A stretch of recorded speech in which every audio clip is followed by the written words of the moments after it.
Don't forget to subscribe and hit that bell.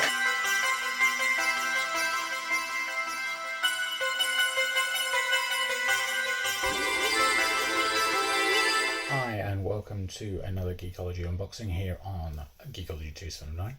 We are going to quickly go through multiple items. It was my birthday at the beginning of May and I have no birthday money left. Let's put it out. Firstly, a couple of bargains that cropped up online. With the lockdown and everything, I'm sure there's going to be a lot of bargains kicking around when stores open as well, but there was a few things that I just needed to grab when I saw the prices on them. So yeah, firstly, right, grip.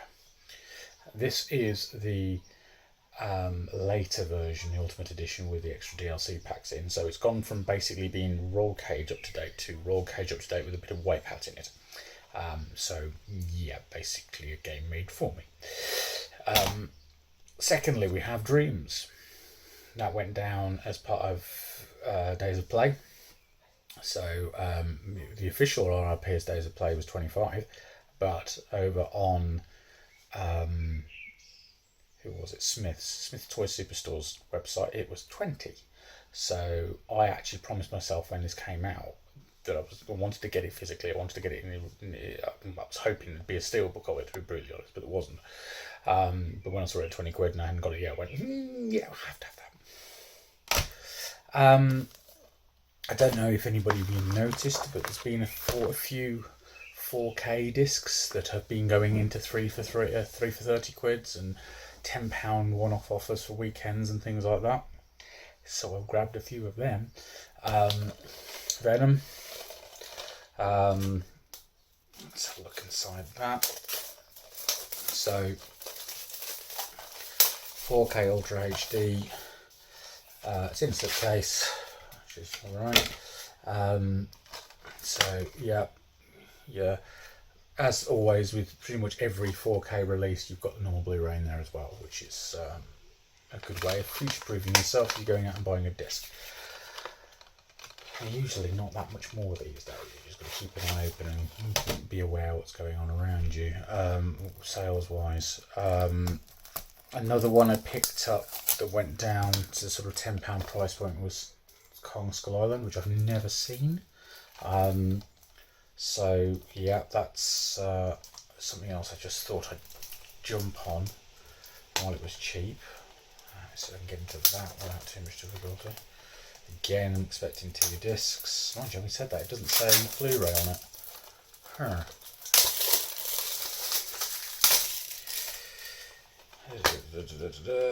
Right, so ultraviolet code. Those aren't much use anymore. And yeah, Blu-ray and 4K disc.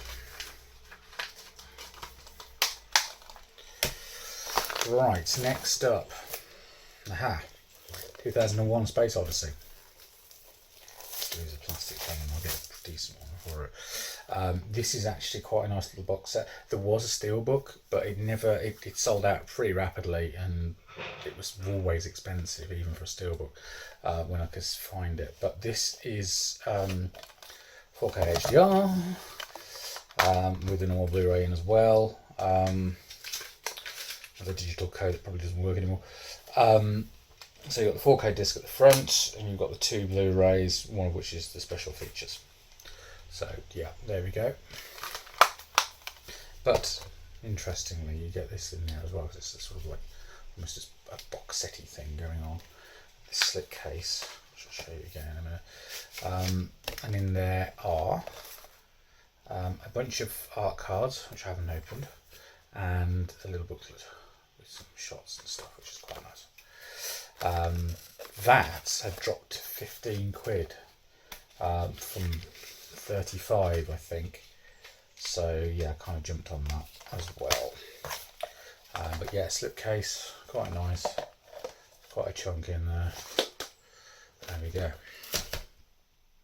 Now this one, when I saw it had gone to a tenner, firstly I thought it was the other movie, then not this one. And then I realised it was this one, and I thought, yeah, I've got to get that. This is something I've already got a steelbook of. but the steelbook's the original steelbook release and not the later one with the artwork I wasn't a particular fan of, which they've now reissued with a 4K disc in it, but only the 4K disc. There's no Blu-ray in there, but they've done it as 3D. I think it's 3D Blu-ray, or is it normal Blu-ray and 4K? But that's two separate steelbooks. That's a bit silly. There we go. Original Ghostbusters 1984. Considering the colours in this film, that's going to look glorious on a HDR TV. Can you imagine the proton streams, things like that? Awesome. It's in a slipcase, so this must be the first release of it. Because as most of you are probably aware, it's usually only the first release of a film that gets the slipcase. My format. There we go. So as usual, yeah, there we go. There's your normal Blu-ray, which is actually the same as the one that was in with the game. There was a special edition of the PlayStation 3 game with this disc in it, specifically, and there's the 4K one, which is quite cool. Okay, moving on away from discs. Actually, no, not while moving on away to discs for a moment. I picked up some, shockingly, pin badges, because, you know, I don't collect those at all. There's a couple of ones I really wanted, and there was another one I really wanted, but came with two others in the auction, which I will be doing something else with. So ones I'm not too bothered about are, I assume it's Matt Tracker from Mask. I don't know Mask very well. And there's a turtle of some description. Raphael. That's the one I wanted. Shocking, isn't it? Who'd have thought I'd want that? Now I've just got to stop myself from trying to paint the eyes yellow. Yeah. But also, not only, but also, Christopher Reeve, as Superman, which is quite cool. And to go with it, Michael Keaton as Batman. There we go. Cool. Something I managed to come across really cheap was a soundtrack disc set. I'd managed to get the extended versions of Star Trek 2 and 3 last year, which you may remember me discovering the pop rocky version of the Star Trek 3 theme tune, which then got adopted. And then I found out, which wasn't by La La Records, and this one is. This is a La La Records release. There we go. I'm not sure when it was released. I managed to track one down. It was actually in the UK, because these are obviously made in America, or at least released in America. This is 3 discs. So you've got the original film score as it was originally released, early unused score parts, the full version of this film score, and then a load of alternates, which, yeah, that sounds interesting. So, additional music that hadn't been released, there was raw takes and all this kind of stuff. So, I'll manage to turn it around, give you an idea. There we go. Well, photos, obviously. So that looks like it's going to be good, and I've been sitting on this for God knows how long before opening it up. So I'll be listening to this later. Right, here we go.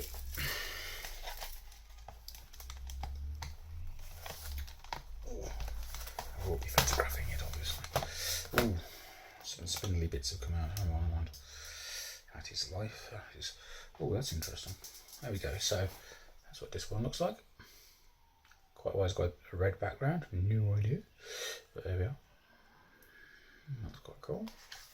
Oh, that's quite a chunky booklet. Oh, there's quite a bit about the behind the scenes in there by the look of it. So yeah.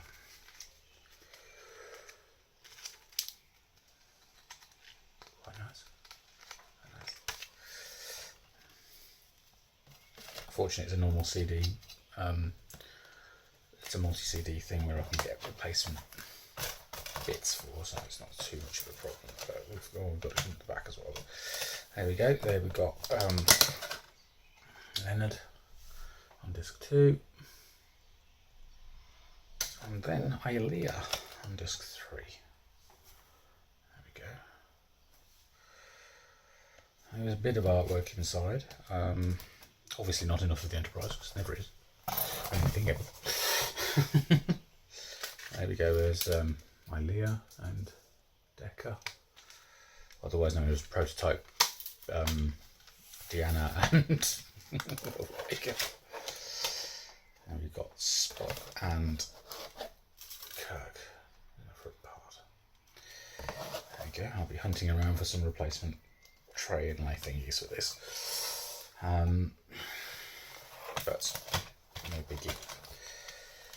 These things happen. Here, fragile. It's been from the States to here and then to me, so you know these things occur.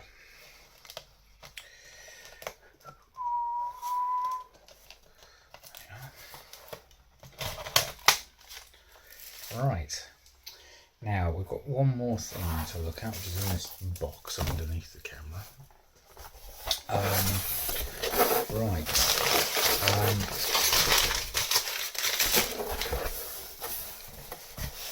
I must admit I've taken advantage of a payment scheme for this, and I wanted to grab it before all the stock disappeared, because there's various things going on in the market, and things, and as you're probably aware, as certain technologies get more mature and they release lower priced versions of players and things like that, they tend to cost reduce them and take out certain things that they were available that they could do to start with. Now this is actually an entry level player. I say entry level, it's a Sony one, so it's as close to entry level as they get. Right, so the player in question is a Sony UBPX700. Now, what's so special about this? Well, at one point it was the only Sony player that could play all of the disc types that this one does. Now there is a 800 Mark II, because the original 800 that came out couldn't play Super Audio CDs, and this can. And I have Super Audio CDs. And I bought my Super Audio CDs when the PlayStation 3 was out, because the PlayStation 3 60 gig could play them. And then my 60 gig died. It literally got worn out, to be brutally fair, between me and the boys and Sophie. So one of the things I'm very aware of is that PlayStation 5, though it's likely to play 4K HDR discs, UMD discs, because it's got the drive in it, I'm not taking anything for granted after the PlayStation 4 couldn't play CDs. And to be fair, having a ridiculously powerful heat producing machine to do Blu-rays, even 4K Blu-rays or audio, is just overkill. So this will be sitting next to the PlayStation 4 for now, and next to the PlayStation 5 once we've got one, which may not be this year with the release schedule. Just depends what games come out and whether I can afford it. But hopefully some point towards the end of next year, I think, is more likely for us. But this is, as you can guess, it's 4K HDR Ultra HD Blu-ray player. It supports HDR10 and Dolby Vision, which is basically HDR12. It's got a Netflix function, it's got YouTube and Amazon Prime Video, so that's pretty cool. Let's get that out of the box. I have already snipped it to be on the same side. Alright, now I must say at this point I do not have a 4K HDR TV yet. I know what I want, it's not out yet. And again, there's some saving to be done to get the Sony are actually doing a 48-inch OLED soon, based on the LG panel. The LG just put their TV out because I keep getting moaned at the suggestion of having a 55-inch TV. It's far too big apparently. I'm like, I don't think it is. But we'll see. But the 48-inch one does look like it will fit in our lounge a little better. Because let's face it, here in Britain we don't have huge living rooms, lounges, and even a 55-inch TV in some houses is just too big, and that's the smallest an OLED is at the moment from Sony. With only LG having released their 48-inch set in the last week, I think it is, here. So apparently Sony are actually prioritising the UK for the 48-inch launch, and it'll go to all the territories afterwards, simply because it's more appropriate for our sort of like house sizes here. Because we're worldwide, we're probably known as the place where so many people are packed in. If you've ever seen, look up on YouTube, there are some videos that were shown to American troops when they were coming over during the Second World War, warning them of the differences in lifestyle and the way we live compared with America, which is quite eye-opening and makes you think quite a lot about the cultural differences between us. Right, so in here we have a power cable, because that's kind of useful. We have the other half of the power cable, because it's got what looks like a Vita brick. We have a remote control, which is quite basic and has a Netflix button on it, which is nice. So yeah, Discovery. Yeah. Oh look, a pair of batteries, Sony brand. Helpful. Right, and the one thing that isn't helpful is I'm betting 9 times out of 10 this will not, well, 9% sure this will not have a HDMI cable in it. They don't do that anymore. Instructions, hopefully I won't need to look at those too much. It's fairly straightforward. And there's the player, which is actually really small when you think about it. Right, so let's have a look at this. Okay, right, so there's the front. Fairly plain, straightforward. USB ports, so you can play media off it. Eject button there, power button. No play buttons or anything like that, so reliant on the remote. So nobody's losing this remote, otherwise I may have to drop the hands up. It's a joke. Right, so we've got power in. We've got an Ethernet RJ45 port. So that's getting used. Because if you're Netflixing things, you don't want to be doing it over Wi-Fi, for heaven's sake. 2 HDMI ports. There we go. So we've got an audio only one. So if I ever manage to get the TV and the soundbar I'd like, which is unlikely because it's a great big, lovely Dolby Atmos thing, which bounces audio off walls, so it sounds like it's in 3D, even though it's only got it 2.1 set up. Because how dare I have cables? And there is a coaxial digital out. Interestingly, this is possibly the first disc player in a very, very, very, very long time that hasn't got a optical output on it for the audio. So that seems a bit weird in a way. But there we go. It's going way over the dinosaurs, I think, that. Because everything's going through HDMI, isn't it, these days? Which is fair enough. That's quite nice. It's neat, it's tidy. And I will be seeing what happens when I put a 4K disc and that, plug it into my old Sony TV. Because the TV we've got at the moment is now 13 years old. It's actually basically the same TV that was in the PlayStation 3 demo units. And it's still going strong and it's still awesome, and it's just technology's gone ahead of it. That's the only thing that's remotely wrong with it. It's a gorgeous set. And if you're just wanting to do 1080p, it's fine in standard colour ranges, but if you want high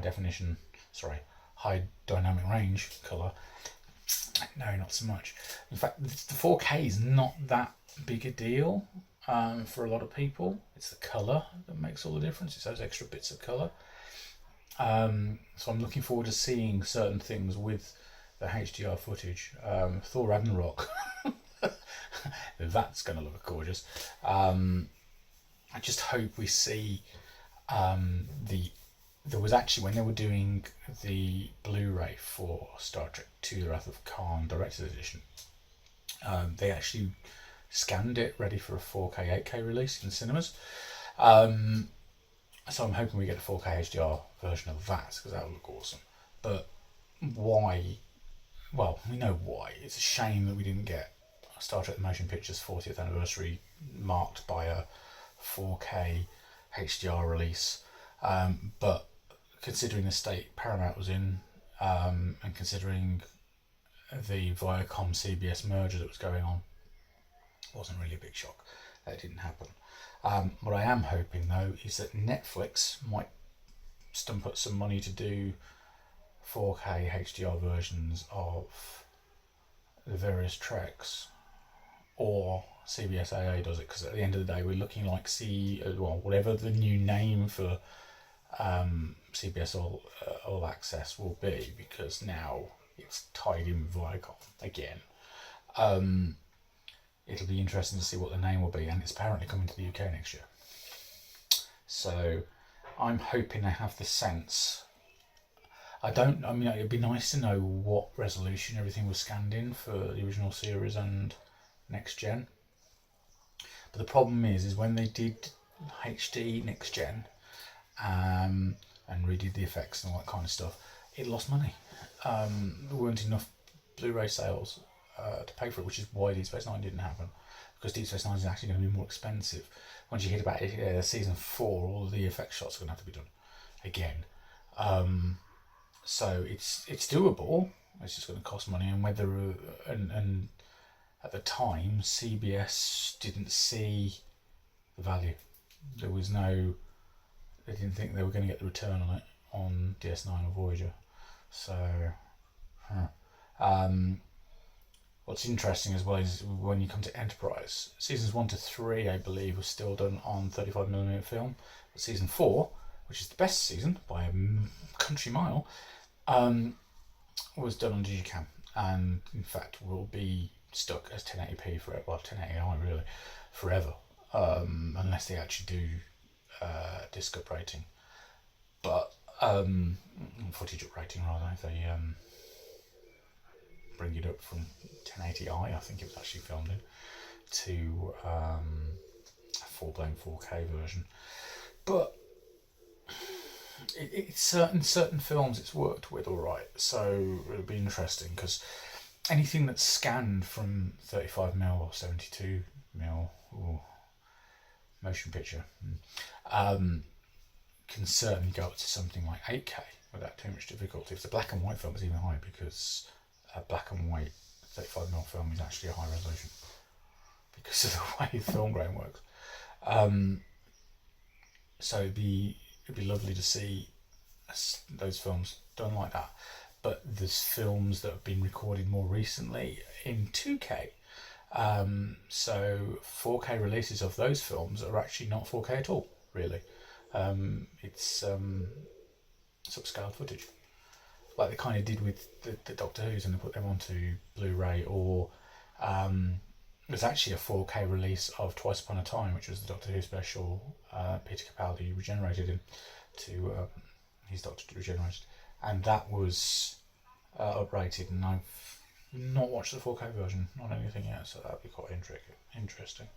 But it'd be interesting to see how this outputs to the old TV with the 4K footage, and see if there is any actual difference, because a badly encoded 1080p compared with a well encoded 4K that's been down rated to 1080p might be noticeable, tad, but we'll soon find out. Anyway, I'll see if I can get some photos together for you to go at the end of the video and to go into Geekology, the group.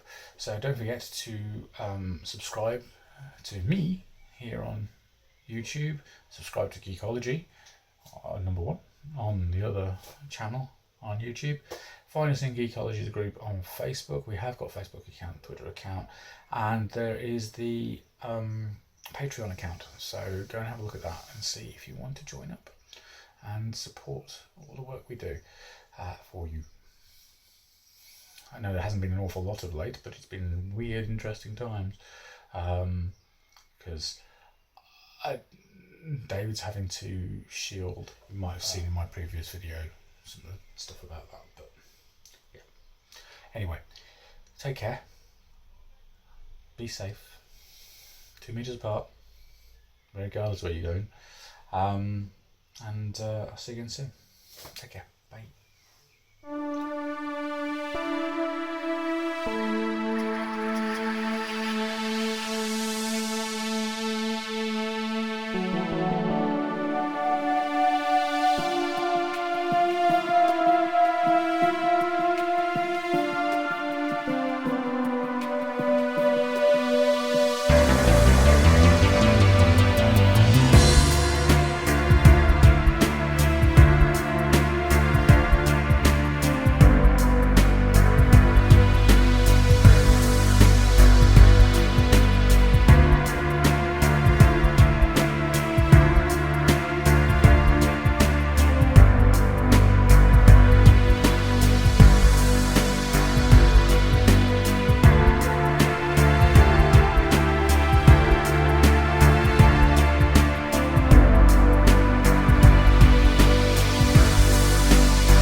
Alright.